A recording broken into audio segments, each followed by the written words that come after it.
أعوذ بالله من الشيطان الرجيم بسم الله الرحمن الرحيم الحمد لله نحمده ونستعينه ونستغفره ونعوذ بالله من شرور أنفسنا ومن سيئات أعمالنا من يهده الله فلا مضل له ومن يضلل فلا هادي له وأشهد أن لا إله إلا الله وحده لا شريك له وأشهد أن محمدا عبده ورسوله يا أيها الذين آمنوا اتقوا الله حق تقاته ولا تموتن إلا وأنتم مسلمون يا أيها الناس اتقوا ربكم الذي خلقكم من نفس واحدة وخلق منها زوجها وبث منهما رجالا كثيرا ونساء واتقوا الله الذي تساءلون به والأرحام إن الله كان عليكم رقيبا يا أيها الذين آمنوا اتقوا الله وقولوا قولا سديدا يصلح لكم أعمالكم ويغفر لكم ذنوبكم ومن يطع الله ورسوله فقد فاز فوزا عظيما أما بعد فإن خير الحديث كتاب الله وخير الهدي هدي محمد صلى الله عليه وسلم وشر الأمور محدثاتها وكل محدثة بدعة وكل بدعة ضلالة وكل ضلالة في النار۔ آج سورہ بقرہ کی آیت نمبر 255 پہ گفتگو کریں گے، اور یہ وہی آیت ہے جو آیت الکرسی کے نام سے مشہور و معروف ہے۔ اس کا ترجمہ کرنے سے پہلے اس آیت کی اہمیت اور فضیلت کے بارے میں چند روایات آپ کے سامنے رکھنا چاہوں گا۔ پہلے نمبر پہ امام مسلم رحمہ اللہ روایت کرتے ہیں ابی بن کعب رضی اللہ تعالیٰ عنہ سے، وہ کہتے ہیں کہ نبی علیہ الصلوۃ والسلام نے مجھ سے سوال کیا اور کہا، اے ابو منذر۔ ابو منذر کنیت ہے کس کی؟ ابی بن کعب کی۔ تو اللہ کے رسول علیہ الصلوۃ والسلام نے کہا، اے ابو منذر، اتدری ای آیت من کتاب اللہ معک اعظم، کیا تم یہ جانتے ہو کہ قرآن کریم کی جو آیات تم نے حفظ کر رکھی ہیں، تمہیں معلوم ہیں، تمہیں یاد ہیں، ان میں سے کون سی آیت سب سے عظیم ہے؟ نبی علیہ الصلوۃ والسلام نے یہ نہیں سوال کیا کہ کون سی آیت سب سے لمبی ہے، بلکہ سوال کیا کون سی آیت سب سے عظیم ہے، سب سے زیادہ شان اور مقام و مرتبہ کس آیت کا ہے؟ اور یہ ہم جانتے ہیں کہ قرآن کریم کی سب سے عظیم سورت کون سی ہے؟ سورۃ الفاتحہ۔ بخاری شریف کی روایت ہے، نبی علیہ الصلوۃ والسلام نے ابو سعید ابن المعلیٰ سے کہا تھا کہ میں تمہیں بتاؤں گا کہ قرآن کریم کی سب سے عظیم سورت کون سی ہے، اور پھر آپ نے کہا تھا کہ وہ سورہ فاتحہ ہے۔ یہاں پہ سورت کے بارے میں سوال نہیں ہے، کس کے بارے میں سوال ہے؟ آیت کے بارے میں۔ اور اس سوال کے جواب میں ابی بن کعب کہہ رہے ہیں، اللہ و رسولہ اعلم، کہ اللہ اور اللہ کے رسول بہتر جانتے ہیں۔ آپ نے پھر اپنا سوال دہرایا، آپ نے کہا، اے ابو منذر، اتدری ای آیت من کتاب اللہ معک اعظم، کیا جانتے ہو کہ قرآن کریم کی آیتوں میں سے کون سی آیت ہے جو سب سے عظیم ہے، سب سے زیادہ مقام و مرتبہ کی حامل ہے؟ تو ابی بن کعب نے پھر کہا کہ اللہ کے رسول علیہ الصلوۃ والسلام، اللہ اور اللہ کے رسول بہتر جانتے ہیں۔ اس کے بعد ابی بن کعب نے یہ کہا کہ اللہ کے رسول، اللہ لا الہ الا هو الحی القیوم، یہ وہ آیت ہے جو سب سے عظیم ہے۔ تو نبی علیہ الصلوۃ والسلام نے کہا، لیہنک العلم ابا المنذر، کہ اے ابو منذر تمہیں یہ علم مبارک ہو۔ اور آپ نے ان کے سینے پہ ہاتھ مارا، یعنی کہ ان کو شاباش دی اور ان کی تحسین فرمائی اور کہا کہ یہ علم تمہیں مبارک ہو۔ اس سے ایک اور چیز کا پتہ چلا، اور وہ یہ کہ کون سا علم ہے جس پہ خوش ہونا چاہیے، کون سا علم ہے جس پہ دوسرے کو مبارکباد دینی چاہیے۔ وہ علم جس کا تعلق قرآن سے ہو، وہ علم جس کا تعلق اللہ کے کلام سے ہو، یہ وہ علم ہے جو حقیقی علم ہے۔ تو یہاں پہ نبی علیہ الصلوۃ والسلام نے ابی بن کعب کو مبارک دی ہے کہ تم نے درست جواب دیا ہے، اور کہا کہ یہ علم تمہارے لیے بابرکت ثابت ہو۔ دوسرے نمبر پہ آیت الکرسی کی فضیلت اور اس کی شان کے بارے میں وہ روایت آپ کے سامنے رکھنا چاہوں گا جسے امام بخاری اپنی صحیح میں لے کر آئے ہیں، جس کے راوی جناب ابو ہریرہ رضی اللہ تعالی عنہ ہیں۔ فرماتے ہیں کہ نبی علیہ الصلوۃ والسلام نے فطرانے کے غلے پہ مجھے نگران مقرر کیا، مجھے وکیل بنایا۔ کہتے ہیں کہ ایک دن میں نے دیکھا کہ ایک چور آیا اور وہ غلے میں سے غلہ لے رہا ہے، چوری کر رہا ہے۔ میں نے اس کو پکڑ لیا تو اس نے میری منت سماجت کی اور کہا کہ میرے اوپر بچوں کی ذمہ داری ہے، میں محتاج ہوں، میرے حالات بہت خراب ہیں، اس لیے میں نے یہ حرکت کی ہے، مجھے معاف کر دو۔ جناب ابو ہریرہ نے اسے معاف کر دیا۔ جناب ابو ہریرہ نے صبح کی نماز نبی علیہ الصلوۃ والسلام کے ساتھ ادا کی، اور آپ سے ملاقات ہوئی تو آپ نے کہا ما فعل اسیرک البارحہ، ابو ہریرہ تم نے ایک آدمی کو گرفتار کیا تھا، اس کا کیا بنا؟ کہا اللہ کے رسول صلی اللہ علیہ وسلم، اس نے میری منت سماجت کی اور بتایا کہ میرے حالات بہت خراب ہیں، میرے اوپر بچوں کی ذمہ داریاں ہیں، اس لیے مجبوراً میں نے یہ حرکت کی ہے، تو میں نے اس کو چھوڑ دیا۔ تو فرمایا نبی علیہ الصلوۃ والسلام نے اما انہ قد کذبک وسیعود، اس نے سچ نہیں کہا، اس نے جھوٹ بولا ہے اور وہ دوبارہ آئے گا۔ جناب ابو ہریرہ کہتے ہیں کہ مجھے یقین ہو گیا کہ وہ دوبارہ آئے گا۔ کیوں بھی آپ کو کیسے یقین ہو گیا؟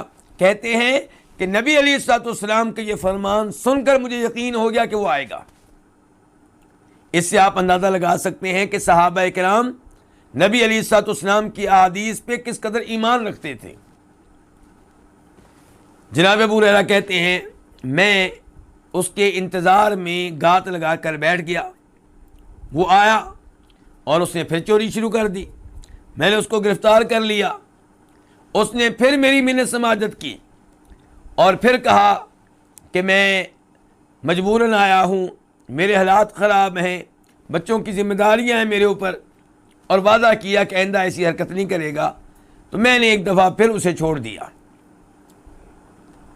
صبح نبی علیہ السلام سے ملاقات ہوئی تو آپ نے کہا ابو ہریرہ وہ کیا بنا اس آدمی کا جس کو تو نے گرفتار کیا تھا؟ میں نے ساری تفصیلات آپ کے سامنے رکھی تو آپ نے فرمایا اس نے جھوٹ کہا ہے، وہ دوبارہ آئے گا۔ ابو ہریرہ فرماتے ہیں کہ میں پھر اس کے انتظار میں بیٹھ گیا، میں نے پھر اس کو گرفتار کیا، اس نے پھر میری منت سماجت کی اور بہانے کیے، عذر پیش کیے۔ میں نے کہا اب تو میں نہیں چھوڑوں گا، جب بھی گرفتار کرتا ہوں بہانے کرتے ہو، وعدہ کرتے ہو کہ آئندہ نہیں آؤ گے، پھر آ جاتے ہو، پھر چوری کرتے ہو، آج تو میں نہیں چھوڑوں گا، میں تمہیں نبی علیہ الصلوۃ والسلام کے پاس لے کر جاؤں گا۔ تو اس نے کہا مجھے آپ چھوڑ دیں، میں اس کے بدلے میں آپ کو علم دوں گا۔ دعنی اعلمک کلمات ینفعک اللہ بہا، آپ مجھے چھوڑ دیں، میں اس کے بدلے میں آپ کو چند کلمات سکھاؤں گا، چند الفاظ سکھاؤں گا، اور الفاظ ایسے ہوں گے اگر آپ ان کا اہتمام کریں گے تو اللہ تعالیٰ آپ کو نفع دے گا، ان کے ذریعے فائدہ پہنچائے گا۔ میں نے کہا بتاؤ کون سے ہیں وہ الفاظ، کون سے وہ کلمات؟ اس نے کہا کہ جب سونے کے لیے اپنے بستر پہ پہنچ جاؤ تو یہ پڑھو اللہ لا الہ الا هو الحی القیوم، یہاں تک کہ اس پوری آیت کو پڑھ لو۔ جب تم ایسا کر لو گے تو لن یزال علیک من اللہ حافظ ولا یقربک شیطان، کہ پوری رات اللہ کی طرف سے ایک نگرانی کرنے والا تمہاری نگرانی کرتا رہے گا، تمہاری حفاظت کرتا رہے گا، اور شیطان تمہارے قریب نہیں آ سکے گا۔ ابو ہریرہ کہتے ہیں میں نے اسے چھوڑ دیا۔ صبح نبی علیہ الصلوۃ والسلام سے ملاقات ہوئی تو پوری بات میں نے آپ کو بتائی۔ آپ نے کہا اما انہ قد صدقک وہو کذوب، ابو ہریرہ اس دفعہ اس نے جو کہا ہے سچ کہا ہے، حالانکہ وہ اس کائنات کا سب سے جھوٹا ہے، اس سے بڑھ کر جھوٹا تمہیں کوئی نہیں ملے گا۔ ابو ہریرہ جانتے ہو 3 راتوں سے تمہاری ملاقات کس سے ہو رہی ہے؟ 3 راتوں سے تمہاری گفتگو کس سے ہو رہی ہے؟ یہ شیطان ہے۔ تو نبی علیہ الصلوۃ والسلام نے کیا کہا کہ شیطان نے جو کچھ تم سے کہا ہے آج رات وہ کیا کہا ہے؟ سچ کہا ہے۔ جو الفاظ بتائے ہیں درست بتائے ہیں، ان کی جو شان بتائی ہے ٹھیک بتائی ہے۔ تو اس سے بھی پتہ چلا کہ آیت الکرسی کتنی عظیم آیت ہے کہ رات کو سونے سے پہلے آپ پڑھ لیں، پوری رات شیطان آپ کے قریب نہیں آ سکے گا۔ اللہ تعالیٰ کی طرف سے ایک حفاظت کرنے والا آپ کی حفاظت کرے گا۔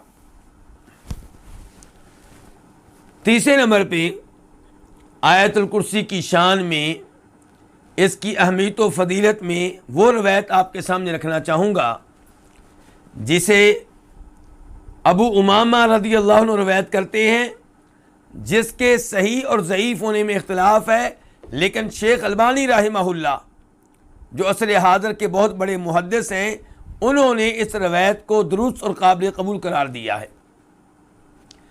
اس روایت کا مفہوم یہ ہے کہ جو کوئی ہر فرض نماز کے بعد آیت الکرسی پڑھے گا، اس کے اور جنت کے مابین کوئی بھی چیز رکاوٹ نہیں ہوگی سوائے موت کے۔ یعنی کہ وہ جنت میں اس لیے داخل نہیں ہو پا رہا کیونکہ ابھی وہ زندہ ہے، فوت نہیں ہوا۔ جو ہی فوت ہوگا تو کہاں جائے گا؟ جنت میں جائے گا۔ اس سے بھی آپ اندازہ لگا سکتے ہیں کہ آیت الکرسی کی کیا شان ہے اور کیا مقام ہے۔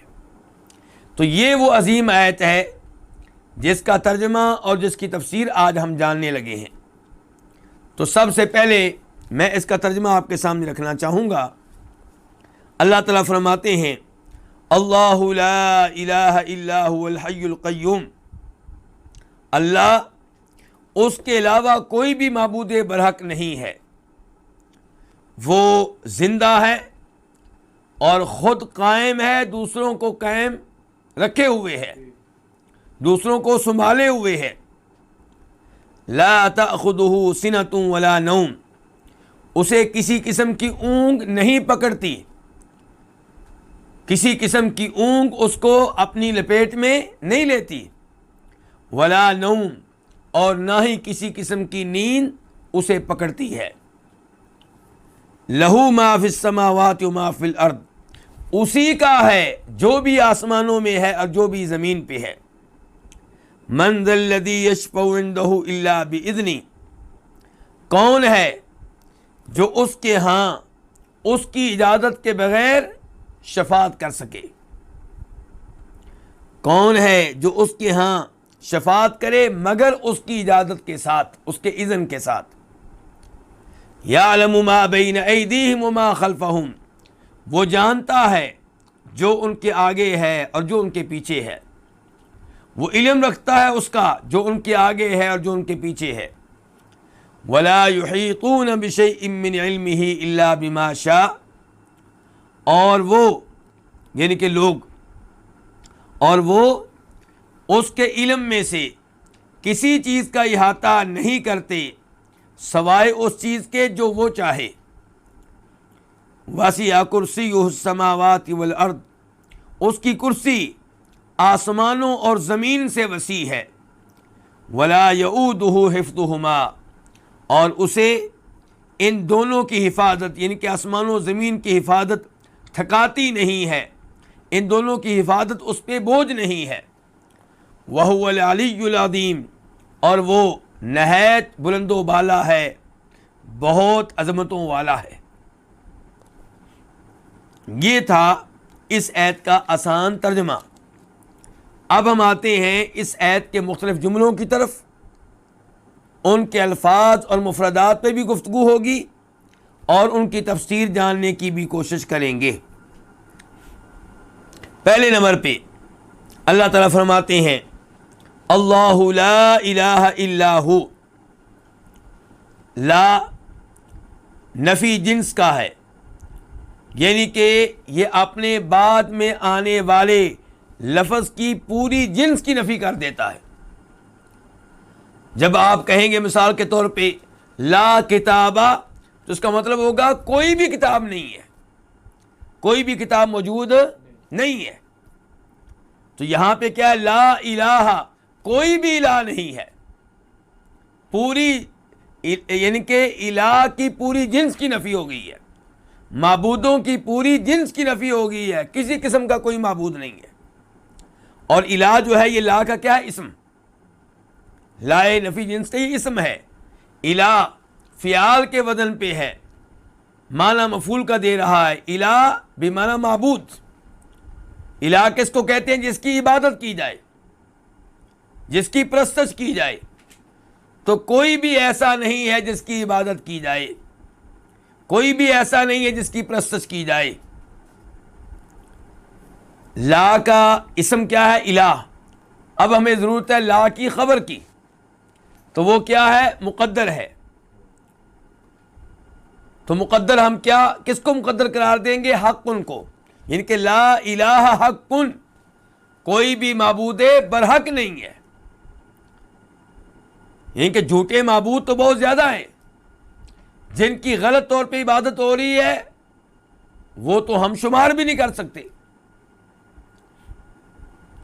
کئی لوگوں نے فرشتوں کو معبود بنایا، کئی لوگوں نے درختوں کو معبود بنایا، کئی لوگوں نے پتھروں کو معبود بنایا، کئی لوگوں نے جنوں کو معبود بنایا، کئی لوگوں نے انسانوں کو معبود بنایا۔ تو معبود تو بہت زیادہ ہیں، لیکن اللہ کہہ رہے ہیں لا الہ حق، یعنی کہ کوئی بھی معبود برحق نہیں ہے، کوئی ایسا نہیں ہے جو عبادت کا حقدار ہو، کوئی بھی ایسا نہیں جو عبادت کے لائق ہو۔ ہم نے کیا کہا تھا کہ یہاں پہ جس لفظ کو مقدر مانیں گے وہ کیا ہے؟ حق۔ یہ ہمیں کیسے پتا چل گیا کہ یہاں پہ جو لفظ پوشیدہ ہے، مقدر ہے، وہ حق ہے؟ یہ ہمیں پتا چلا سورہ حج کی ایک آیت سے، جس آیت میں اللہ تعالیٰ فرماتے ہیں ذَلِكَ بِأَنَّ اللَّهَ هُوَ الْحَقُّ وَأَنَّ مَا يَدْعُونَ مِن دُونِهِ هُوَ الْبَاطِلُ وَأَنَّ اللَّهَ هُوَ الْعَلِيُّ الْكَبِيرُ، کہ اللہ تعالیٰ برحق ہیں، اللہ تعالیٰ کا وجود بھی ایک حقیقت ہے، اور اللہ کی عبادت بھی برحق ہے، اور جن کی لوگ اللہ کے علاوہ عبادت کرتے ہیں وہ سب باطل ہیں، ان سب کی عبادت باطل ہے، ناجائز ہے، غلط ہے اور درست نہیں ہے۔ تو وہاں پہ اللہ نے کیا کہا؟ الحق۔ تو اس لیے یہاں پہ بھی ہم کہیں گے لا الہ حق، اللہ کے علاوہ کوئی بھی معبود برحق نہیں ہے۔ الا ہو، سوائے کس کے؟ اللہ کے، یعنی کہ اللہ معبود برحق ہے، باقی معبود برحق نہیں ہے۔ کئی لوگ ترجمہ کر دیتے ہیں کہ اللہ کے علاوہ کوئی معبود نہیں ہے، یہ ترجمہ مناسب نہیں ہے۔ معبود تو بہت ہیں۔ معبود کس کو کہتے ہیں؟ جس کی عبادت کی جائے۔ تو جن کی عبادت کی جا رہی ہے وہ تو بہت زیادہ ہیں۔ آپ ہندوؤں کے معبود گن لیں تو بہت زیادہ ہیں، عیسائیوں کو دیکھ لیں کس کی عبادت کرتے ہیں؟ عیسیٰ علیہ السلام کی، تو وہ بھی معبود ہیں۔ جناب مریم کی عبادت کرتے ہیں تو وہ بھی معبود ہیں، اور بہت سے لوگ بتوں کی عبادت کرتے ہیں تو ہر بت کیا ہے؟ معبود ہے۔ تو معبود تو بہت زیادہ ہیں، لیکن اللہ تعالیٰ کہہ رہے ہیں کہ کوئی بھی معبود نہیں ہے سوائے میرے۔ تو یہاں پہ وہ لفظ مقدر ماننا پڑے گا جس کے بارے میں پہلے گزارش کر چکا ہوں، کیونکہ یہ عربی زبان کا اسلوب ہے کہ یہ جو لا نفی جنس ہے اس کا ایک اسم ہوا کرتا ہے ایک خبر، تو یہاں پہ اس کا اسم کیا ہے؟ لا الہ الا، خبر کیا؟ حق کن۔ تو اب درست معنی کیا ہوگا کہ اللہ کے علاوہ کوئی ایسا نہیں ہے جو عبادت کے لائق ہو، اللہ کے علاوہ کوئی معبود برحق نہیں ہے، باقی معبود ہیں لیکن معبود باطل، تو وہ معبودان باطلہ ہیں۔ عیسیٰ علیہ السلام بہت عظیم ہیں، ہمارے نبیوں میں سے ہیں، ہم ان پہ ایمان لاتے ہیں، لیکن اس لحاظ سے کہ ان کی عبادت ہو رہی ہے تو یہ عبادت کیا ہے؟ غلط ہے، ان کو معبود ماننا غلط ہے۔ بطور نبی وہ برحق ہیں، بطور معبود تو یہ ان کو معبود ماننا جو یہ غلط ہے، یہ درست نہیں ہے۔ بلکہ اگر کوئی ہمارے نبی کی عبادت کرتا ہے صلی اللہ علیہ وسلم تو یہ بھی کیا ہے؟ غلط ہے، یہ بھی ناجائز ہے، یہ بھی باطل ہے۔ اور بہت سے ایسے لوگ ہیں جو نبی علیہ الصلوۃ والسلام کو پکارتے ہیں، آپ سے دعائیں کرتے ہیں، آپ سے بیٹا مانگتے ہیں، آپ سے رزق مانگتے ہیں، آپ سے شفاعت کا سوال کرتے ہیں، تو آپ سے سوال کرنا، آپ سے مانگنا، یہ کیا ہے؟ یہ دعا ہے۔ تو جب بھی آپ سے دعا کی جائے، جب بھی اللہ کے علاوہ کسی اور سے دعا کی جائے گی، نبی علیہ السلام سے دعا کی جائے گی، وہ کیا ہو جائے گا؟ وہ شرک ہو جائے گا۔ تو اللہ لا الہ الا ہو، جبکہ اللہ تعالیٰ کہہ رہے ہیں میرے علاوہ کوئی معبود نہیں ہے، یعنی کہ جبریل کو بھی اگر کوئی معبود بناتا ہے تو وہ بھی غلط علیہ السلام، اگر کوئی کسی بھی نبی کو معبود بناتا ہے تو وہ بھی غلط، حالانکہ فرشتے بھی اللہ کے پیارے اور نبی بھی اللہ کے پیارے، فرشتے بھی اللہ کے محبوب، نبی بھی اللہ کے محبوب، لیکن اللہ کو یہ پسند نہیں ہے کہ میرے ساتھ عبادت میں کسی کو بھی شریک کیا جائے۔ تو واضح اعلان ہے کہ اللہ لا الہ الا ہو، کہ اللہ اس کے علاوہ کوئی بھی معبود برحق نہیں ہے، اللہ تنہا عبادت کے لائق ہے، اللہ تعالیٰ تنہا عبادت کے لائق ہے، کوئی اور عبادت کے لائق نہیں ہے۔ اس کی دلیل کیا ہے؟ کیسے پتہ چلے گا؟ بعد میں آنے والے جملے، بعد میں آنے والے الفاظ واضح طور پہ اس بات پہ دلالت کر رہے ہیں کہ واقعی ایک اللہ عبادت کا حقدار ہے، اللہ کے علاوہ کوئی بھی عبادت کا حقدار نہیں ہے۔ چنانچہ اللہ تعالیٰ فرماتے ہیں الحی القیوم، کہ اللہ تعالیٰ کیا ہے؟ زندہ ہے۔ الحی کس کو کہتے ہیں؟ زندہ۔ القیوم اس کو کہتے ہیں جو خود بھی قائم ہو، دوسروں کو بھی قائم رکھے ہوئے ہو، خود بھی موجود ہو اور دوسروں کا وجود بھی اسی پہ منحصر ہو۔ تو پہلے ہم گفتگو کرتے ہیں الحی کے اوپر۔ تو اللہ تعالیٰ عبادت کے لائق ہے کیونکہ وہ الحی ہے، اللہ کے علاوہ کوئی بھی الحی نہیں ہے۔ الحی حیات والا، زندگی والا، اور کامل حیات، کامل زندگی، یہ ایک اللہ تعالیٰ کی ہے، کسی اور کی نہیں ہے۔ انسان زندہ ہے لیکن کون سی زندگی کا مالک ہے؟ انسان وہ زندہ شخصیت ہے جس کا پہلے وجود نہیں تھا، بعد میں اس کو زندگی ملی، اور جب اس کی عمر پوری ہو جائے گی دوبارہ مردہ ہو جائے گا۔ پہلے زندگی نہیں تھی، پھر زندگی ملی، دوبارہ زندگی سے محروم ہوگا۔ جبکہ اللہ وہ زندہ ذات ہے جو ازل سے ابد تک، پہلے بھی زندہ، آج بھی زندہ، آئندہ بھی زندہ، جس کی زندگی کی کوئی ابتدا نہیں ہے، جس کی زندگی کی کوئی انتہا نہیں ہے۔ وَتَوَكَّلْ عَلَى الْحَيِّ الَّذِي لَا يَمُوتُ، اسی لیے اللہ تعالیٰ فرماتے ہیں سورہ فرقان میں، توکل کیجئے، اعتماد کیجئے، بھروسہ کیجئے اس زندہ ذات پہ جس پہ کبھی موت نہیں آئے گی۔ اور جناب ابو بکر صدیق نے کہا تھا، بخاری شریف کی روایت ہے، جب نبی علیہ السلام فوت ہوئے تھے، صحابہ کرام پریشان، غمگین، اور کئی آپ کے فوت ہونے کا انکار کر رہے ہیں، ان میں سے ایک جناب عمر فاروق بھی تھے۔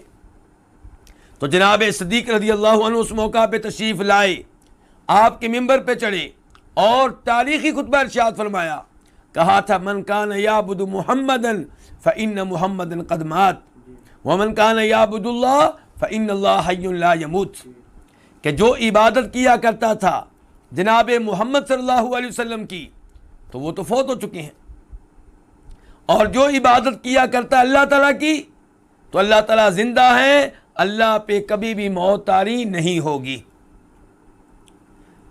تو اللہ تعالیٰ کے علاوہ ہر چیز فنا ہونے والی ہے، ہر انسان فوت ہونے والا ہے، کل نفس ذائقۃ الموت، ہر انسان نے موت کا ذائقہ چکھنا ہے، کوئی بھی موت سے محفوظ نہیں ہے۔ عبادت کے لائق وہ جس پہ کبھی موت نہ آئے، عبادت کے لائق وہ جس کی زندگی کامل و مکمل، ہر نقص ہر کمزوری سے پاک۔ انسان زندہ ہے، جو زندگی محدود سی ملی ہے وہ بھی نقائص سے بھرپور ہے، کمزوریوں سے بھرپور ہے، زندہ ہے، کیا اس کی زندگی ہے؟ ٹینشنوں کا شکار، کبھی یہ پریشانی، کبھی وہ پریشانی، کبھی یہ بیماری، کبھی وہ بیماری، کبھی کان میں درد، کبھی پیٹ میں درد، کبھی سر میں درد۔ تو یہ زندگی کوئی زندگی نہیں ہے۔ سو جاتا ہے تو عجیب زندہ ہے، اس کو پتہ ہی نہیں کیا ہو رہا ہے۔ تو اللہ رب العزت کی زندگی، اللہ کی حیات ہر لحاظ سے کامل و مکمل۔ تو عبادت کے لائق پھر ایک وہی ہے۔ کیا انسان کو یہ بات زیب دیتی ہے کہ اس اللہ کے ساتھ کسی اور کو شریک کرے؟ جس کو بھی آپ اللہ کے ساتھ شریک کرنا چاہیں گے وہ حیات کے معاملے میں اللہ کا شریک نہیں بن سکتا۔ اس کے بعد فرمایا القیوم، اللہ تعالی قیوم ہے۔ قیوم یہ لفظ فاعول کے وزن پہ ہے، جو خود بھی قائم ہے، خود بھی موجود ہے، اور اپنے وجود کے لیے کسی اور کی مدد کا محتاج نہیں ہے، سب سے بے نیاز ہے، اور سارے کے سارے اس کے محتاج ہیں۔ اس کے علاوہ کوئی ایسا نہیں ہے جو اللہ کی مدد کے بغیر زندہ ہو، اللہ کی مدد کے بغیر قائم ہو، اللہ کی مدد کے بغیر موجود ہو۔ میرے گھر میں میری وائف میری محتاج ہے اور میں اس کا محتاج ہوں، بچے میرے محتاج ہیں اور میں ان کا محتاج ہوں، مزدور میرے محتاج ہیں، مزدوری لینا چاہتے ہیں، پیسہ چاہیے ان کو، اور میں ان کا محتاج ہوں، کیونکہ وہ اینٹیں لگائیں گے تو میرا گھر بنے گا۔ جبکہ اللہ رب العزت کسی کے بھی محتاج نہیں ہے، سارے کے سارے کس کے محتاج ہیں؟ اللہ تعالیٰ کے۔ اللہ تعالیٰ کی وجہ سے آج ہم سانسیں لے رہے ہیں، اللہ رب العزت کی مشیت اور ارادے اور اذن سے ہمارا دل کام کر رہا ہے، بلکہ اللہ تعالیٰ آسمان و زمین کے بارے میں کہتے ہیں ان اللہ یمسک السماوات والارض ان تزولا ولئن زالتا ان امسکہما من احد من بعدی۔ سورہ فاطر۔ اللہ تعالیٰ کہہ لیں آسمان و زمین کو گرنے سے کون روکے ہوئے ہے؟ آسمان و زمین کو کس نے تھام رکھا ہے؟ ستونوں کے بغیر آسمان و زمین موجود ہیں، آسمان اپنی جگہ پہ، زمین اپنی جگہ پہ، تو کس کے سہارے سے یہ قائم ہے؟ اور اگر یہ گرنے لگیں تو کون گرنے سے بچائے گا؟ اللہ تعالیٰ کے علاوہ کوئی اور ہے؟ یقیناً کوئی نہیں۔ سورہ ملک میں اللہ تعالیٰ فرماتے ہیں پرندوں کے بارے میں کہ یہ جو پرندے ہواؤں میں اڑ رہے ہیں، گرتے نہیں ہیں، ما یمسکہن الا الرحمن، کون ہے جو ان کو گرنے سے بچاتا ہے؟ اللہ کے علاوہ کوئی ہے؟ ایک اللہ ہی ہے۔ کشتیاں پانی کے اوپر چل رہی ہیں، کون ہے جو ڈوبنے سے بچائے ہوئے ہے؟ اور کون ہے جو جب چاہتا ہے ان کو ڈبو دیتا ہے؟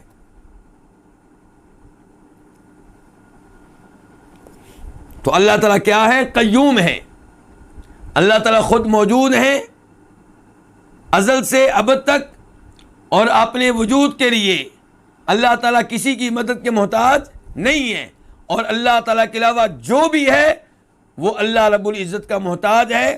جب تک اللہ نے اسے قائم رکھا ہوا ہے وہ موجود ہے، اور جب اللہ چاہیں گے کہ یہ ختم ہو جائے، فنا ہو جائے، تو وہ کبھی بھی اپنی جگہ پہ برقرار نہیں رہ سکے گا۔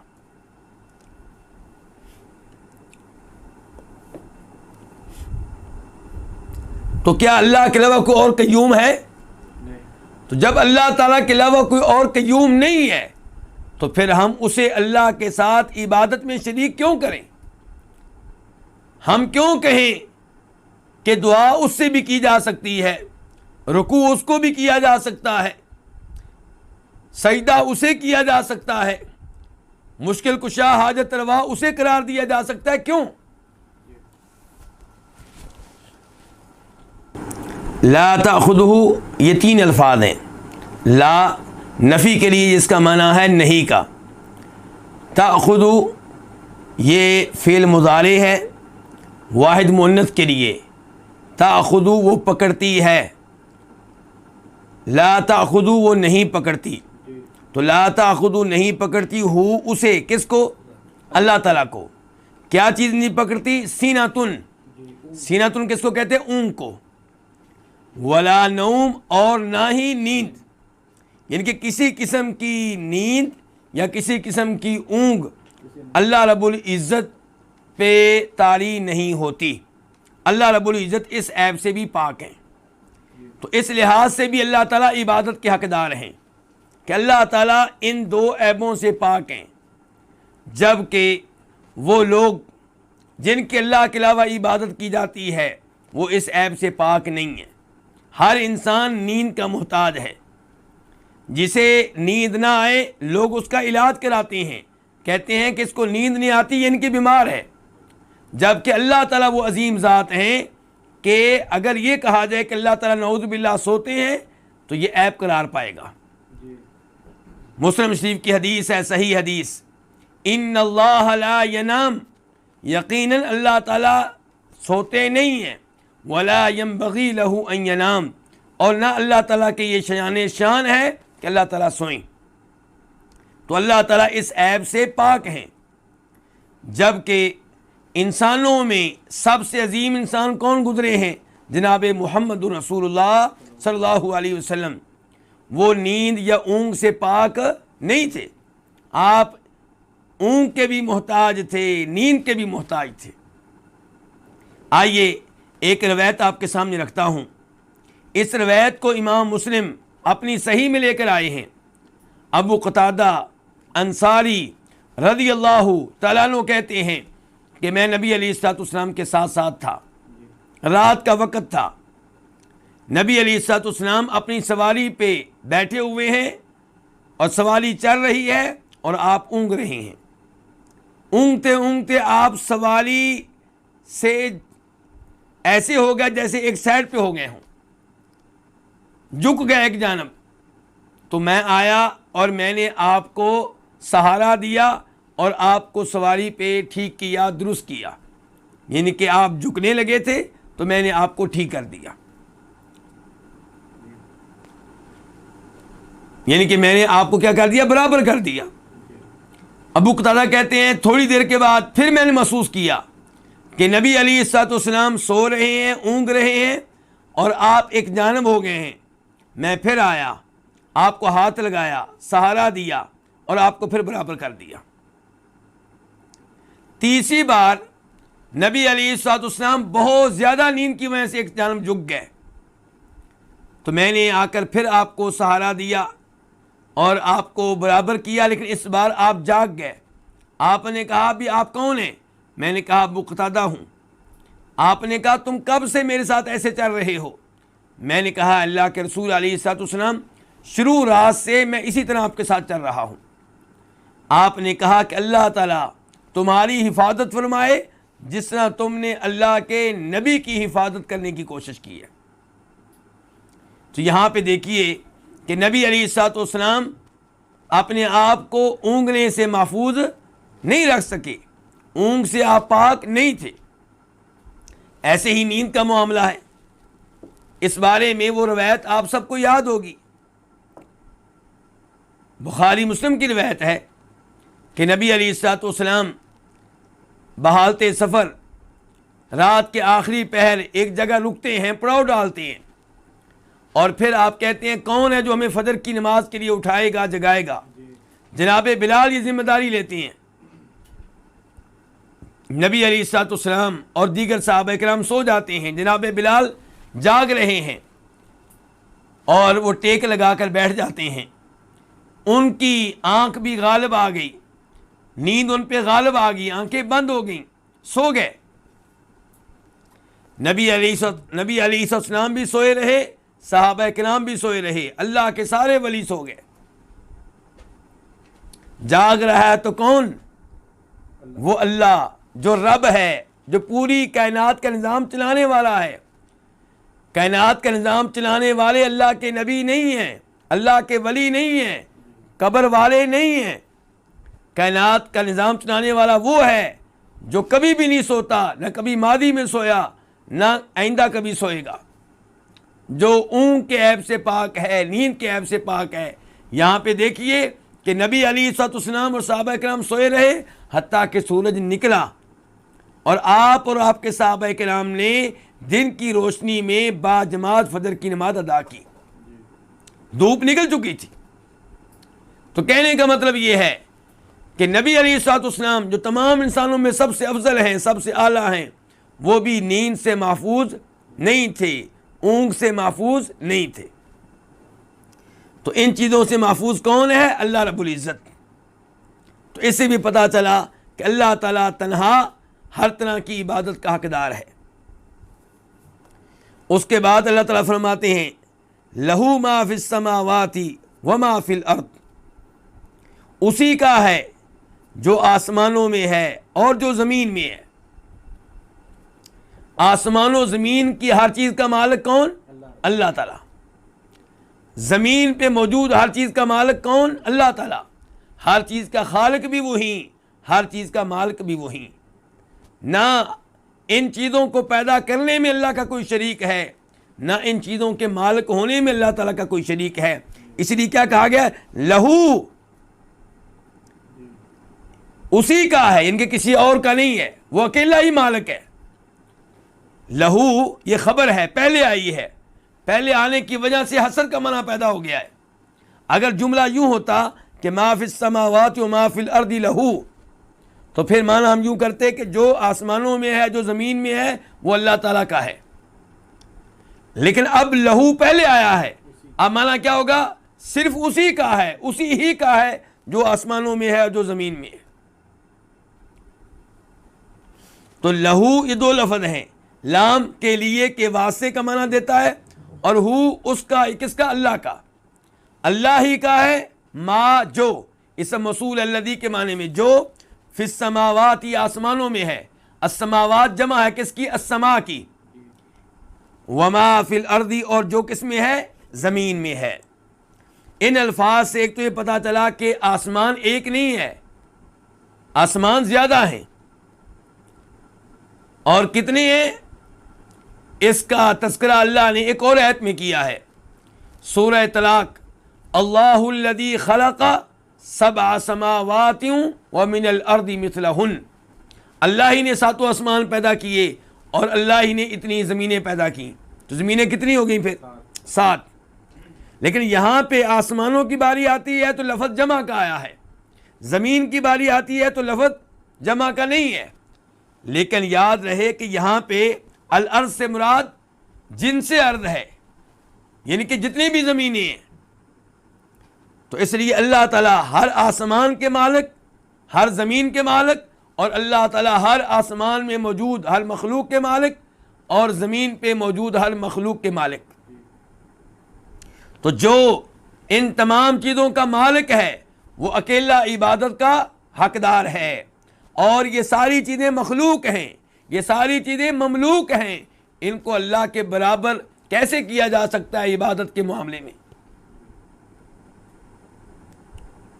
امام ترمذی رحمہ اللہ روایت کرتے ہیں نبی علیہ الصلوۃ والسلام سے کہ بنی اسرائیل سے زکریا علیہ السلام نے کہا تھا کہ اللہ کی عبادت کیا کرو اور اللہ کے ساتھ کسی کو شریک نہ کرو. اس کے بعد زکریا علیہ السلام ایک مثال دیتے ہیں, کہتے ہیں کہ تم میں سے کوئی سونے کے بدلے میں, چاندی کے بدلے میں بہترین غلام خریدے اور اس غلام سے کہے کہ یہ میرا گھر ہے اور یہ میرا کام ہے, کام کاج کرو, محنت مزدوری کرو اور جو آمدن آئے میرے حوالے کر دو. تو وہ غلام سارا دن کام کاج کرے, کمائے اور آمدنی مالک کو دینے کی بجائے کسی اور کو دے دے, تو کیا مالک برداشت کر لے گا؟ کبھی برداشت نہیں کرے گا. خریدا میں نے, پیسہ میں نے لگایا, رہتے میرے گھر میں ہو اور کام میری زمینوں میں کرتے ہو, میرے باغات میں کرتے ہو, اور آمدن اور کمائی کسی اور کو دیتے ہو.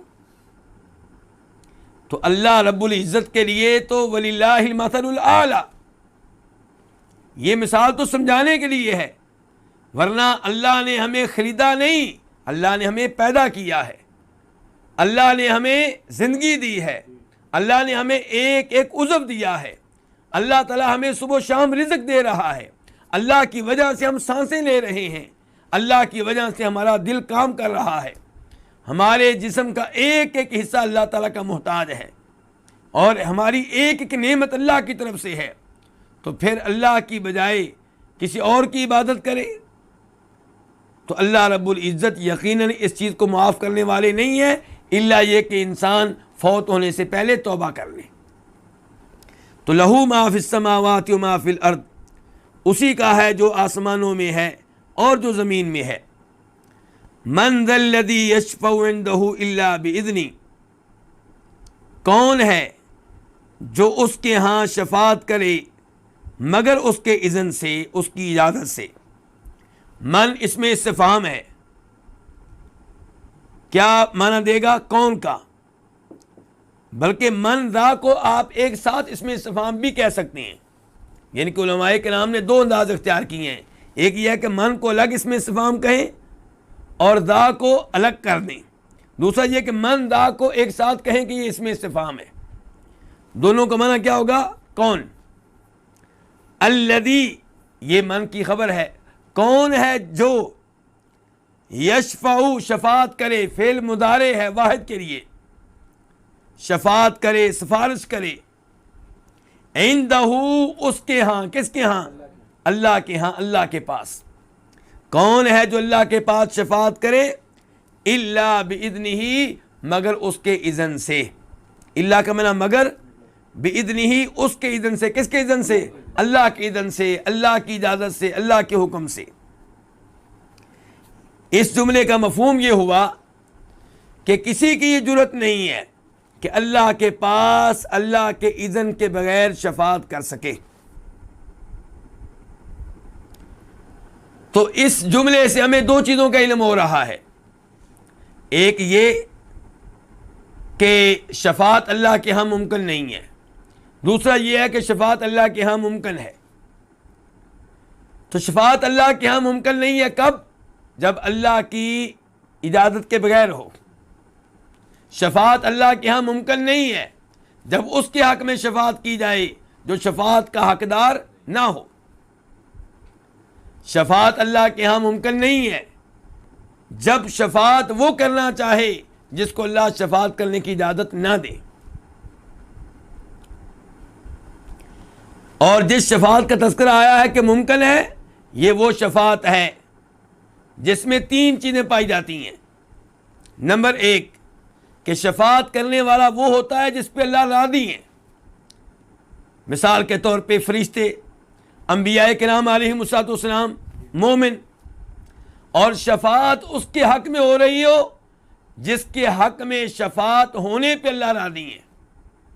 گنہگار ہے لیکن اللہ اس کے اوپر اس حد تک راضی ہے کہ اس کے لیے شفاعت ہو سکتی ہے. یعنی کہ کفر و شرک کرنے والا نہیں ہے, عقیدہ ٹھیک تھا, توحید کے اوپر تھا. تیسری شرط شفاعت کی کہ شفاعت جب کی جائے تو اللہ کے اذن سے کی جائے, اللہ کی اجازت سے کی جائے. تو یہ وہ شفاعت ہے جو اللہ کے ہاں ممکن ہے. اور یہ بات میرے بھائیوں یاد رہے کہ شفاعت کا مالک کون ہے؟ اللہ تعالیٰ. جب ہمیں یہ بتایا جاتا ہے کہ روز قیامت فرشتے شفاعت کر سکیں گے, انبیاء کرام علیہم السلام شفاعت کر سکیں گے, اللہ کے ولی شفاعت کر سکیں گے, تو اس کا مطلب یہ نہیں ہے کہ آپ شفاعت کے لیے فرشتوں سے رابطہ شروع کر دیں کہ اے جبریل میری شفاعت کرنا, اے میکائیل میری شفاعت کرنا. یہ کیا ہوگا؟ یہ دعا ہو جائے گی, یہ تو اللہ کے ساتھ شرک ہو جائے گا.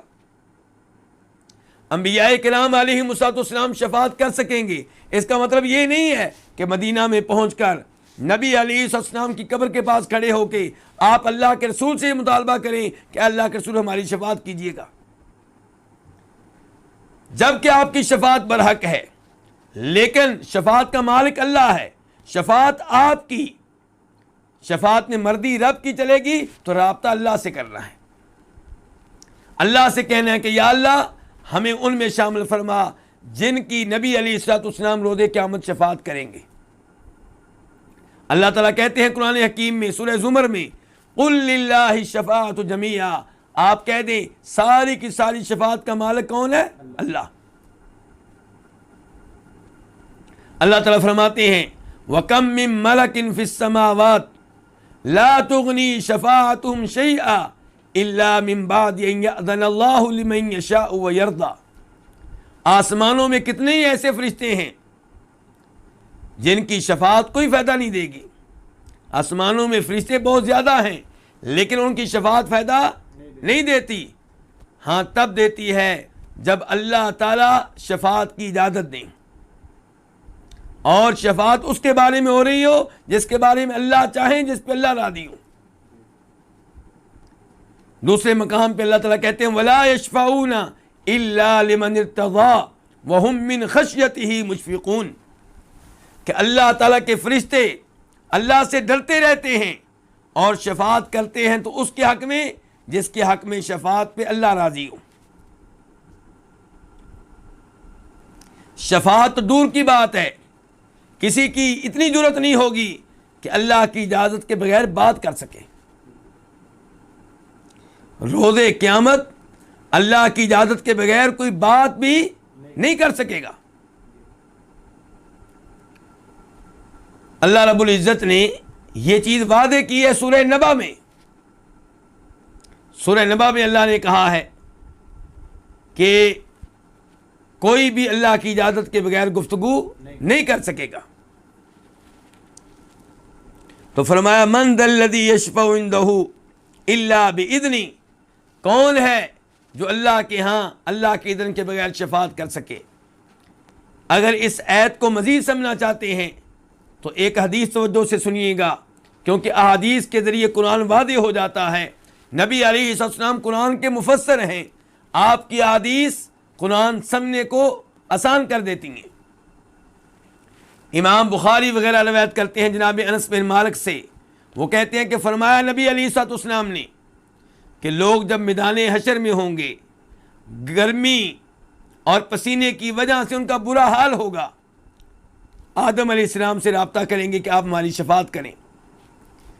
آدم علیہ السلام کہیں گے کہ ان ربی قد غضب اليوم غضبا لم یغضب قبلہ مثلا ولن یغضب بعدہ مثلا, کہ آج اللہ رب العزت بڑے غصے میں ہیں, اتنے غصے میں نہ اللہ تعالیٰ پہلے کبھی تھے نہ آئندہ کبھی ہوں گے.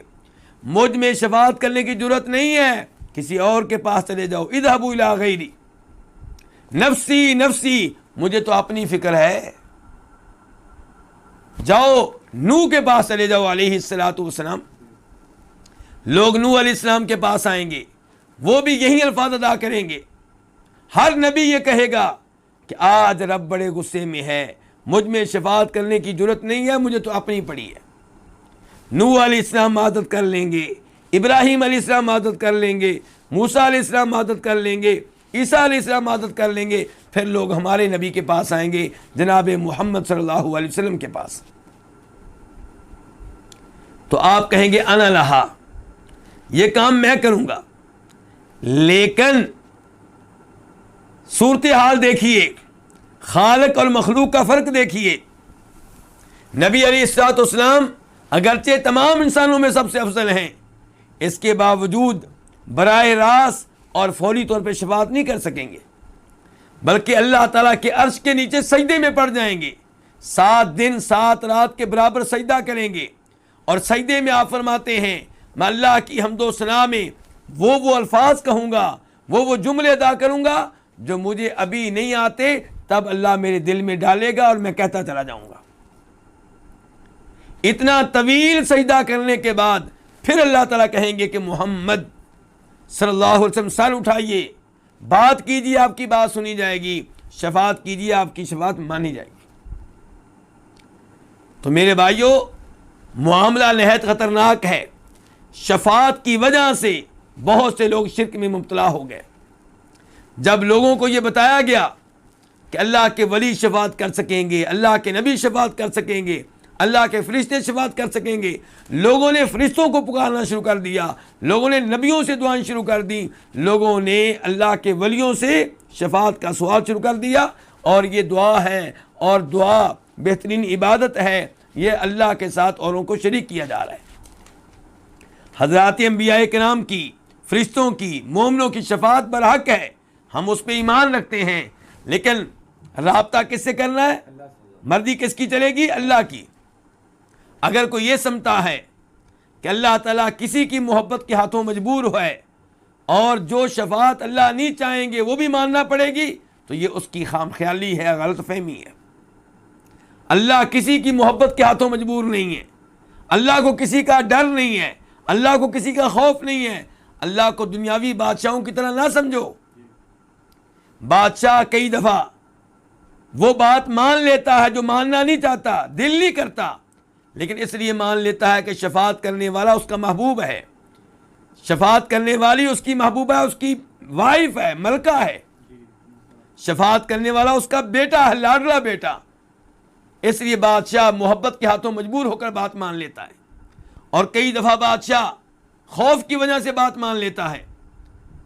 فوج کا سربراہ شفاعت کرے تو بادشاہ کے لیے اس کی شفاعت کو ریجیکٹ کرنا مشکل ہو جاتا ہے، ڈرتا ہے کہ کہیں میرا تختہ ہی نہ اڑ دے۔ اللہ رب العزت کو نہ کسی کا ڈر، نہ اللہ تعالیٰ کسی کی محبت کے ہاتھوں مجبور، اللہ کی کوئی کمزوری نہیں ہے۔ وَلَمْ يَكُنْ لَهُ وَلِيٌّ مِّنَ الذُّلِّ، اللہ کے ولی ہیں، دوست ہیں، لیکن کوئی بھی اللہ کا ایسا ولی نہیں ہے جو اللہ کی کمزوری ہو۔ اللہ تعالیٰ شفاعت مانیں گے فرشتوں کی، انبیاء کرام کی، کئی ولیوں کی، ان کو اعزاز دینے کے لیے، ان کو شان دینے کے لیے، ان کو مقام دینے کے لیے، اور اللہ تعالیٰ ان کو شفاعت کا موقع دیں گے ان کے حق میں جن کے حق میں اللہ چاہے گا، مرضی اللہ کی چلے گی۔ ابراہیم علیہ السلام کو اللہ تعالیٰ موقع دیں گے کہ وہ اپنے باپ کے حق میں شفاعت کریں، بخاری شریف کی حدیث ہے، لیکن اللہ تعالیٰ اس شفاعت کو قبول نہیں کریں گے۔ آپ اندازہ لگا لیں کہ معاملہ کتنا شدید ہے۔ اللہ تعالیٰ ہمیں شرک سے محفوظ رکھے، اللہ تعالیٰ ہمیں توحید و سنت میں موت دے، اور روز قیامت اللہ تعالیٰ ہمیں ان میں شامل فرمائے جن کی شفاعت انبیاء کرام کریں گے، فرشتے کریں گے، اللہ کے ولی کریں گے، اور اللہ تعالیٰ ہمیں عذاب قبر، عذاب جہنم سے محفوظ کر کے جنت میں داخلہ عنایت فرما دے۔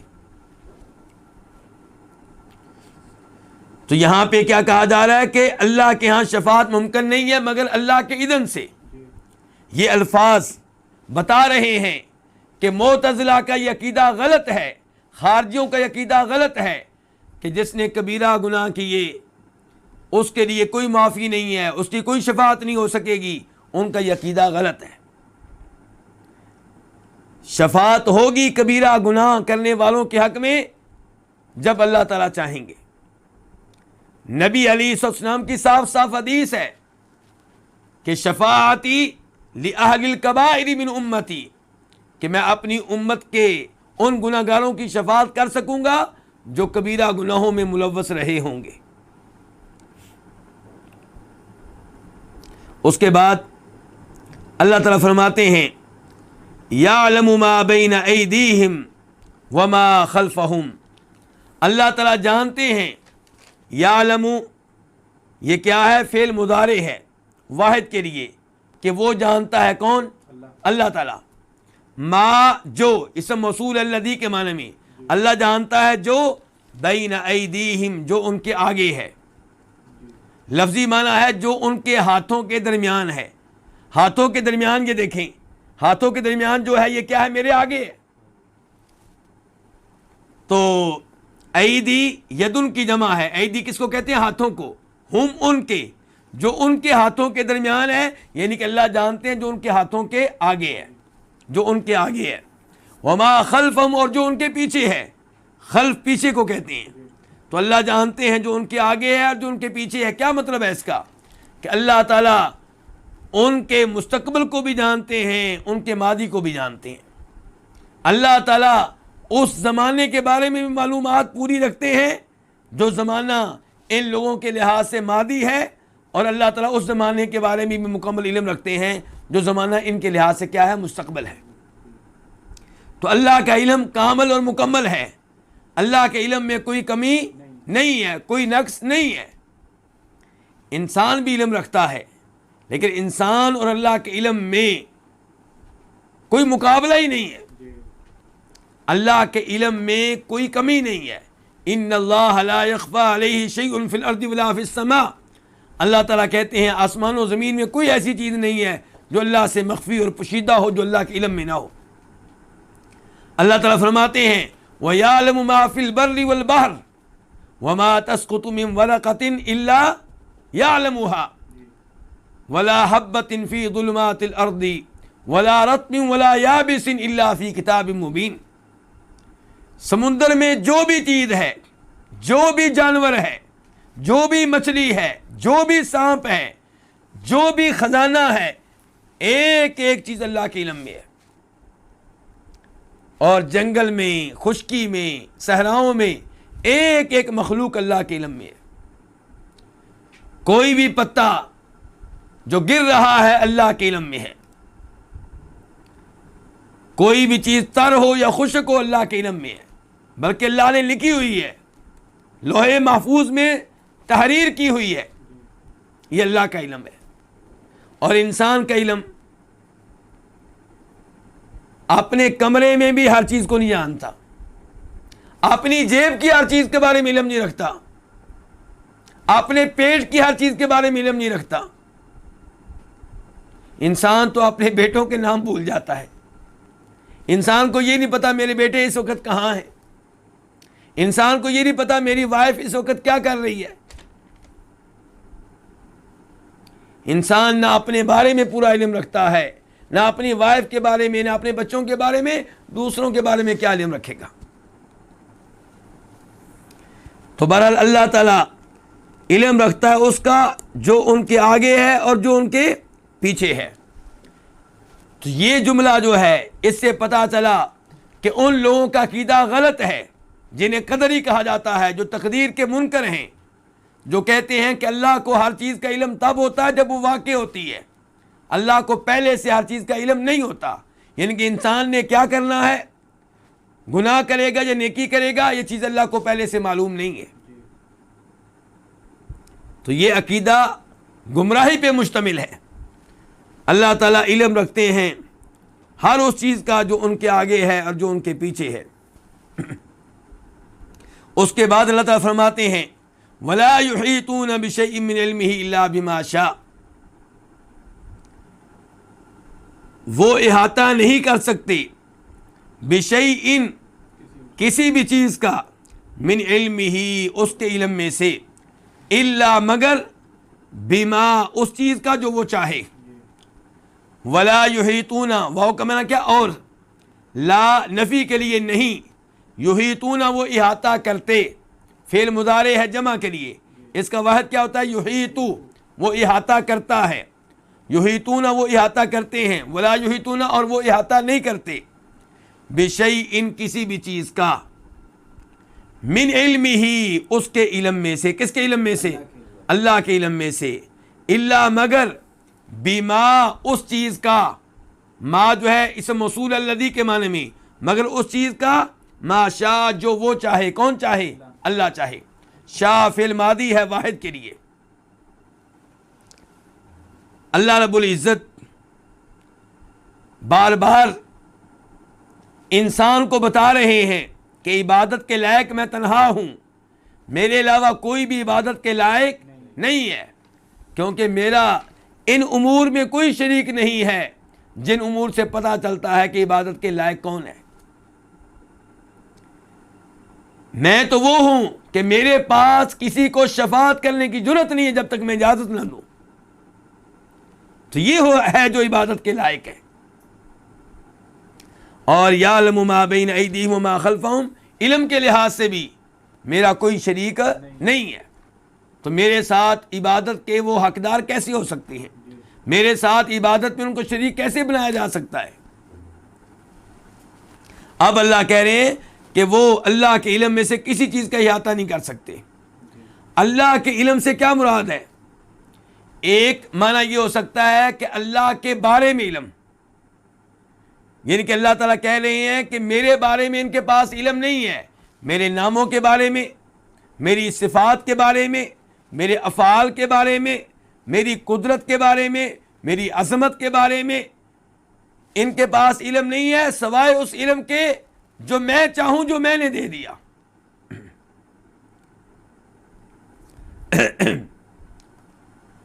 اللہ تعالیٰ فرماتے ہیں سورہ طٰہٰ میں، یعلم ما بین ایدیہم وما خلفہم ولا یحیطون بہ علما، کہ یہ لوگ اللہ تعالیٰ کا علم کے لحاظ سے احاطہ نہیں کر سکتے، اللہ کے بارے میں مکمل معلومات ان کے پاس نہیں ہے۔ اللہ تعالیٰ فرماتے ہیں لا تدرک الابصار وہو یدرک الابصار، نگاہیں اللہ کا احاطہ نہیں کر سکتی اور اللہ نے تمام نگاہوں کا احاطہ کر رکھا ہے۔ تو انسان کے پاس اللہ کی ذات کے بارے میں علم بہت کم ہے، اور اتنا ہے جتنا اللہ نے دے دیا۔ آپ ایک اور حدیث سے اندازہ لگائیں کہ اللہ کی ذات کے بارے میں ہمارا علم کتنا محدود ہے، کتنا ناقص ہے۔ نبی علیہ الصلوۃ والسلام ایک دعا میں فرماتے ہیں، جس دعا کو امام احمد اپنی مسند میں اور امام ابن حبان اپنی صحیح میں روایت کرتے ہیں، آپ اس دعا میں سکھا رہے ہیں کہ اللہ سے یوں کہا کرو پریشانی کے اوقات میں، ٹینشنوں کے موقع پہ اللہ کو پکارتے ہوئے کہا کرو کہ اسألوک بکل اسم ہوا لک، کہ اے اللہ میں تو اس سے مانگنے لگا ہوں، لیکن مانگنے سے پہلے، سوال کرنے سے پہلے تجھے تیرے تمام ناموں کا واسطہ دیتا ہوں۔ یا اللہ تجھے تیرے ان ناموں کا واسطہ دیتا ہوں جو تو نے اپنے بندوں میں سے کسی نہ کسی بندے کو سکھا دیے۔ یا اللہ تجھے تیرے ان تمام ناموں کا واسطہ دیتا ہوں جو تو نے اپنی کتابوں میں نازل کر دیے، بلکہ اے اللہ تجھے تیرے ان ناموں کا بھی واسطہ دیتا ہوں جو علم غیب میں تیرے پاس ہیں، تو نے کسی کو نہیں بتائی۔ اندازہ کیجئے کہ اللہ کے سارے نام بھی کسی انسان کو مکمل طور پہ معلوم نہیں ہے، اللہ کی ذات کے بارے میں دیگر معلومات ہمارے پاس کہاں سے ہوں گی؟ ہمارے پاس اللہ کے بارے میں اتنا تعارف ہے جتنا تعارف اللہ نے کرا دیا یا نبی علیہ الصلوۃ والسلام نے کرا دیا، اور وہ بہت محدود اور ناقص ہے۔ دوسرا مطلب یہ ہو سکتا ہے اس آیت کا کہ یہ لوگ اللہ کی معلومات کا احاطہ نہیں کر سکتے۔ کیا مطلب؟ یعنی کہ جو اللہ کا علم ہے، اللہ کا ٹوٹل علم، وہ لوگ حاصل نہیں کر سکتے سوائے اس علم کے جو اللہ خود دے دے۔ اللہ تعالیٰ فرماتے ہیں قُلْ لَا يَعْلَمُ مَنْ فِي السَّمَاوَاتِ وَالْأَرْضِ الْغَيْبَ إِلَّا اللَّهُ، کہ میرے علاوہ کوئی بھی عالم الغیب نہیں ہے، نہ آسمان والوں میں نہ زمین والوں میں۔ اور دونوں معنی اپنی جگہ پہ صحیح ہیں، اس جملے کے دونوں معنی صحیح ہیں۔ ہمارے پاس نہ اللہ کی ذات، اللہ کے نام اور اللہ کی صفات اور اللہ کے افعال کے بارے میں مکمل علم ہے، اور نہ ہمارے پاس وہ علم ہے جو اللہ کے پاس ہے۔ دونوں لحاظ سے ہم پیچھے ہیں. ہمارے پاس اتنا ہی علم ہے جتنا اللہ نے دے دیا. عالم الغیب فلا یظہر علی غیبہ احدا الا من ارتضی من رسول، کہ وہ عالم الغیب ہے، اپنے غیب پہ کسی کو مطلع نہیں کرتا سوائے اس کے کہ کسی نہ کسی رسول کو کچھ غیب دے دیتا ہے. کچھ غیب دے دیتا ہے، کیونکہ اللہ نے سورہ نمل میں بتا دیا کہ میرے علاوہ کوئی بھی عالم الغیب نہیں ہے. تو انبیاء کرام علیہم السلام کو اللہ نے غیب کی چند باتیں بتائی ہیں، ٹوٹل علم نہیں دیا. مزید تائید کے طور پہ وہ حدیث آپ کے سامنے رکھنا چاہوں گا جسے امام بخاری اپنی صحیح میں لے کر آئے ہیں کہ جب موسیٰ علیہ السلام کی اور خضر علیہ السلام کی ملاقات ہوئی تو دونوں کے سامنے ایک پرندہ آیا، چڑیا وغیرہ، اس نے کچھ پانی لیا. اب اپنی چونچ میں کتنا پانی لے لیا ہوگا؟ 1 قطرہ 2 قطرے. تو اس موقع پہ خضر علیہ السلام نے موسیٰ علیہ السلام سے کہا تھا، اور خضر علیہ السلام بھی نبی ہیں، صحیح بات کیا کہ وہ کیا ہے؟ نبی ہیں. تو ایک نبی دوسرے نبی سے کہہ رہے ہیں کہ اے موسیٰ، جو علم میرے پاس ہے، جو تمہارے پاس ہے، وہ اللہ کے علم کے مقابلے میں ایسے ہی ہے جیسے پانی کا وہ قطرہ، وہ 2 قطرے جو اس پرندے نے لیے ہیں، اس کی جو حیثیت ہے سمندر کے پانی کے سامنے، وہی حیثیت ہے میرے اور تمہارے علم کی اللہ کے علم کے سامنے. یعنی انسانوں کا کل علم اللہ کے علم کے مقابلے میں 1-2 قطروں سے بڑھ کر کوئی حیثیت نہیں رکھتا.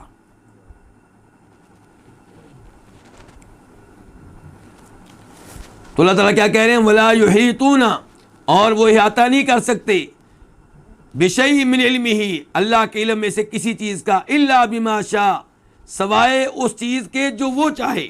یعنی کہ اتنا ہی علم ہے انسانوں کے پاس اللہ کی ذات کے بارے میں، اللہ کے ناموں کے بارے میں، اللہ کی صفات کے بارے میں جتنا اللہ نے چاہا. اتنا ہی علم ہے انسانوں کے پاس اللہ کے علم میں سے جو اللہ نے دے دیا، اس سے بڑھ کر نہیں ہے. وَسِعَ كُرْسِيُّهُ السَّمَاوَاتِ وَالْأَرْضِ، اور اس کی کرسی آسمان و زمین سے وسیع ہے. واسع فعل ماضی ہے واحد کے لیے، وسیع ہے، وسعت رکھتی ہے، کشادہ ہے. کرسیہ، اس کی کرسی کس کی؟ اللہ کی. السماواتی، آسمان سے، والارض، اور زمین سے. السماوات والارض کے اوپر پہلے گفتگو ہو چکی ہے، یہاں پہ گفتگو ہوگی کس کے بارے میں؟ کرسی کے بارے میں. کرسی کا مطلب کیا ہے؟ ایک معنی کرسی کا کیا گیا علم، کہ اللہ کا علم آسمان و زمین کا احاطہ کیے ہوئے ہے. یعنی کہ آسمان و زمین کی کوئی چیز نہیں ہے جو اللہ کے علم سے مخفی ہو. جیسا کہ اللہ تعالیٰ کہتے ہیں سورہ آل عمران میں، ان اللہ لا یخفی علیہ شیء فی الارض ولا فی السماء، اللہ سے کوئی بھی چیز مخفی نہیں ہے، نہ آسمان میں کوئی چیز، نہ زمین میں کوئی چیز. اور کہا جاتا ہے کہ عبداللہ ابن عباس نے بھی کرسی کا یہی مطلب بیان کیا ہے. کیا مطلب؟ علم. دوسرے نمبر پہ کرسی کا مطلب بیان کیا گیا ہے عرش. یعنی کہ عرش اور کرسی ایک چیز کے 2 نام ہیں، لیکن یہ بات بالکل غلط ہے. عرش کرسی سے بڑی مخلوق ہے.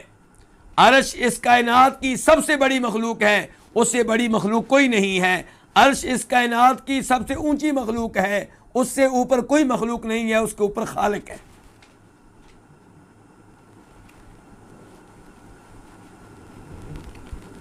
اور یہ بھی کہا گیا کہ کرسی سے مراد اللہ کی سلطنت، اللہ کی حکومت، اللہ کی بادشاہت. یہ بھی تعویل ہے، یہ بھی کرسی کو مجازی معنی پہ محمول کرنا ہے، اور اس کی کوئی دلیل نہیں ہے. صحیح بات کیا ہے کہ کرسی سے مراد کرسی ہے، لیکن اللہ کی کرسی اور ہماری کرسی آپس میں کوئی مقابلہ ہی نہیں ہے. جیسے اللہ کی ذات ہے، ہماری بھی ذات ہے، لیکن آپس میں کوئی مقابلہ ہے؟ کوئی مقابلہ نہیں. اللہ موجود ہے، ہم بھی موجود ہیں، لیکن ہمارا موجود ہونا اللہ کے موجود ہونے کے ساتھ کوئی مقابلہ نہیں ہے. اللہ زندہ ہے، ہم بھی زندہ ہیں، لیکن ہماری زندگی کی اللہ کی زندگی کے سامنے کوئی حیثیت نہیں ہے. اللہ کی زندگی ویسے جیسے اس خالق کے شایان شان ہے، اور ہماری زندگی ویسے جیسے ہمارے شایان شان ہے، جیسے ہم ناقص ہماری زندگی بھی ناقص۔ تو ہماری کرسی نقائص سے بھرپور، کمزوریوں سے بھرپور، اور اللہ کی کرسی جیسے اللہ کے شایان شان، ہم اس کی تفصیلات بیان نہیں کر سکتے کیونکہ ہمارے پاس تفصیلات نہیں ہیں، ہم کیفیت بیان نہیں کر سکتے، لیکن ہم اسے اپنی کرسی سے تشبیہ بھی نہیں دے سکتے۔ البتہ عبداللہ ابن عباس فرماتے ہیں کرسی کی تفسیر کرتے ہوئے پاؤں رکھنے کی جگہ۔ ان کی اس روایت کو امام حاکم اپنی کتاب المستدرک میں بیان کرتے ہیں اور صحیح قرار دیتے ہیں، بلکہ امام ذہبی نے بھی اسے صحیح قرار دیا ہے، شیخ البانی رحمہ اللہ نے بھی اسے صحیح قرار دیا ہے، اور یہی درست روایت ہے کہ کرسی سے مراد کرسی ہے، لیکن اللہ کی کرسی کیا ہے؟ عبداللہ ابن عباس کہتے ہیں پاؤں رکھنے کی جگہ ہے۔ تو اس سے پتا چلا کہ یہ کہنا کہ کرسی سے مراد علم ہے اور پھر کہنا کہ عبداللہ ابن عباس بیان کرتے ہیں، یہ بات غلط ہے۔ صحیح بات یہ کہ کرسی سے مراد کرسی ہے، اور کرسی کا معنی سلطنت نہیں ہے، حکومت نہیں ہے، نہ کرسی کا معنی علم ہے، اور نہ ہی کرسی اور عرش کا ایک معنی ہے۔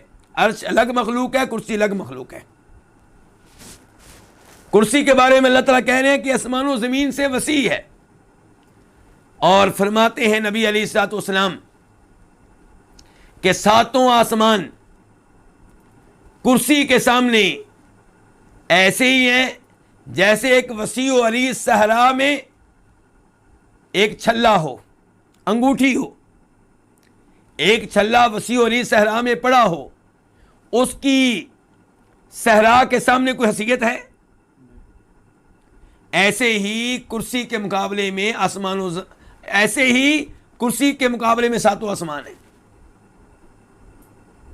اور یہ کرسی عرش کے سامنے کوئی حیثیت نہیں رکھتی۔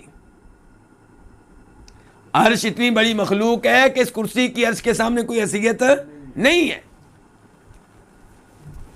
تو فرمایا واسع کرسی السماوات والارض، تو یہ اللہ ہے جو عبادت کا حقدار ہے۔ اس سے اللہ کی عظمت معلوم ہوتی ہے۔ اللہ وہ عظیم ہے کہ جس کی ایک مخلوق کرسی آسمانوں سے زیادہ وسیع، زمین سے زیادہ وسیع، وہ اللہ کتنا عظیم ہوگا۔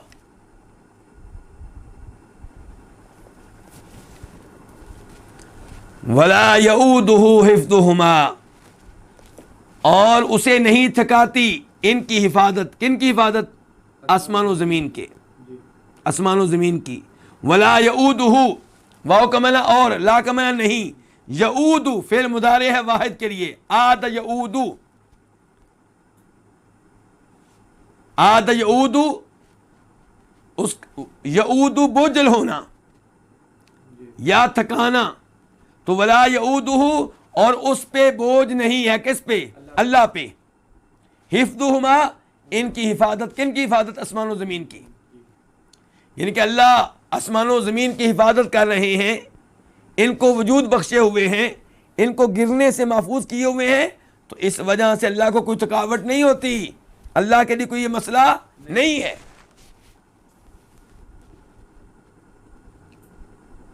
اس سے بھی اللہ کی عظمت کا اندازہ ہوتا ہے۔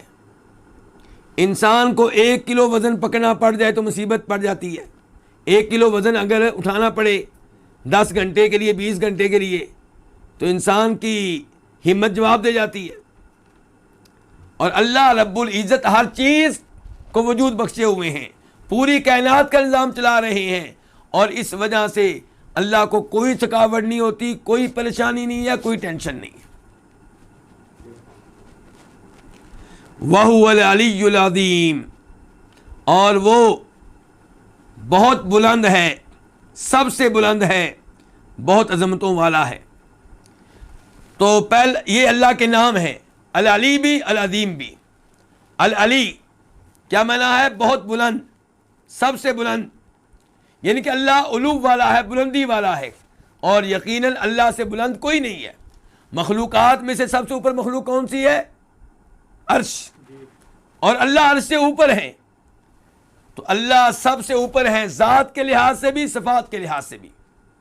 ذات کے لحاظ سے کیا مطلب ہے کہ اللہ اوپر ہیں، یہ عقیدہ غلط ہے کہ اللہ ہر ایک کے دل کے اندر ہیں، یہ عقیدہ غلط ہے کہ اللہ ہر انسان کے اندر ہے۔ اللہ سب سے اوپر ہے، اوپر ہونے کے باوجود اللہ ہر ایک کے ساتھ ہیں، سننے کے لحاظ سے، دیکھنے کے لحاظ سے اللہ ہر آواز کو سنتے ہیں، ہر ایک کو دیکھ رہے ہیں، ہر ایک پہ اللہ کا کنٹرول ہے، ہر ایک پہ اللہ کی قدرت ہے، اللہ ہر ایک کا احاطہ کیے ہوئے ہیں۔ لیکن ذاتی طور پہ اللہ کہاں ہے؟ اوپر۔ الرحمن علی العرش استوى، رحمان عرش پہ مستوی ہے۔ مسلم شریف کی حدیث ہے، نبی علیہ السلام نے ایک لونڈی سے پوچھا تھا اللہ کہاں ہیں؟ این اللہ، اس نے کہا تھا فی السماء، اللہ اوپر ہیں۔ آپ نے کہا تھا میں کون ہوں؟ اس نے کہا آپ اللہ کے رسول ہیں۔ آپ نے اس کے مالک سے کہا آتقھا، اس کو آزاد کر دو کیونکہ یہ مومن ہے۔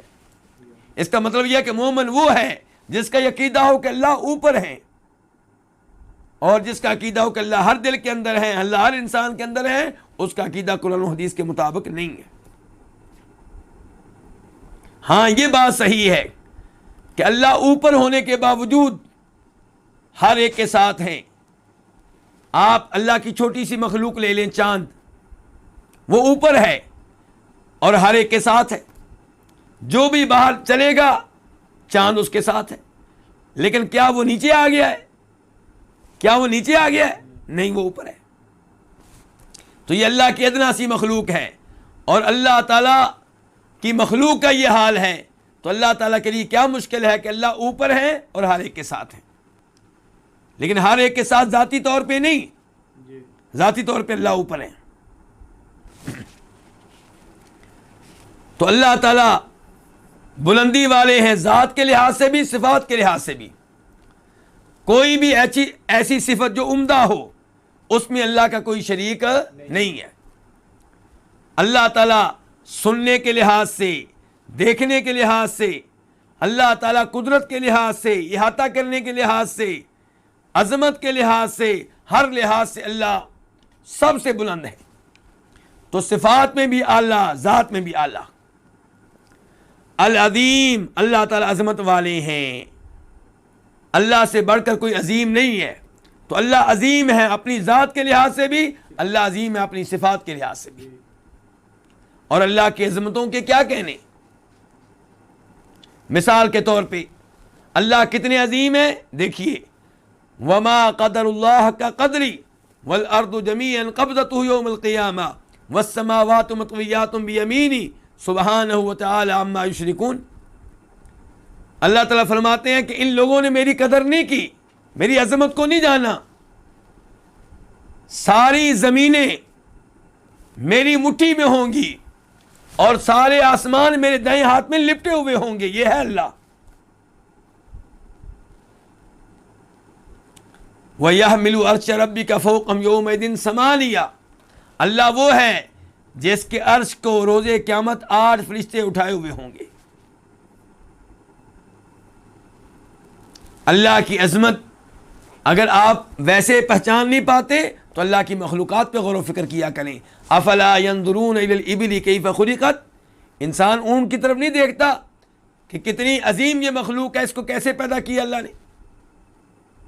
آسمان کی طرف نہیں دیکھتے کیسے بلند ہے ستونوں کے بغیر، زمین کی طرف آپ نہیں دیکھتے کیسے بچھائی گئی ہے، اور بوجھ اٹھائے ہوئے ہے پہاڑوں کا، بلڈنگوں کا، انسانوں کا، بے شمار مخلوقات کا۔ تو اللہ رب العزت کی عظمتوں کے کیا کہنے۔ اللہ تعالیٰ سے دعا ہے کہ اللہ تعالیٰ ہمیں اپنی عظمت کو پہچاننے کی توفیق دے۔ مکمل تو ہم پہچان نہیں سکتے، لیکن اللہ تعالیٰ کچھ نہ کچھ ہمارے دلوں میں اپنی عظمت پیدا کر دے، اور اللہ تعالیٰ ہمیں یہ جاننے کی توفیق دے کہ اللہ کے علاوہ کوئی ایسا نہیں ہے جو کسی قسم کی عبادت کا حقدار ہو۔ اللہ تعالیٰ آیت الکرسی بار بار پڑھنے کی توفیق دے، اس کا معنی اور مفہوم جاننے کی توفیق دے، رات کو سونے سے پہلے پڑھنے کی توفیق دے، ہر نماز کے بعد پڑھنے کی توفیق عنایت فرمائے، اور اللہ تعالیٰ ہمیں پورا قرآن سمجھنے کی توفیق دے۔ وآخر دعوانا ان الحمد للہ رب العالمین۔